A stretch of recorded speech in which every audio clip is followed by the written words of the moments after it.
বন্ধুরা এখন খাওয়া হয়ে গেছে, দুপুরের খাবার আলু পোস্ত, ডাল, আর ওই কালকে মা নিয়ে আসছিল চুনো মাছ, ওই ছিল একটু গরম করলো বউ এসে দিয়ে। এখন খেয়ে দিয়ে একটু বিছনায় শুয়েছি, বউ আবার পেয়ারা মাখায় দিছে বন্ধুরা।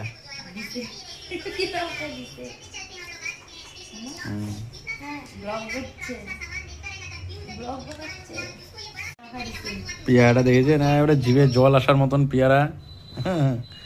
এইবার বন্ধুরা এইখান থেকে একটা নিয়ে এই চামচে নিলাম, এই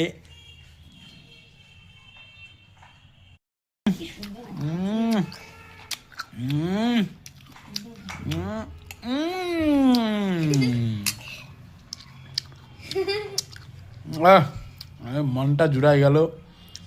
কালকে কিনছিলাম, গেছিলাম পেয়ারা ভালো পাইছিলাম, কম দামের মধ্যে পেয়ারা নিয়ে নিয়েছিলাম। ঠিক আছে।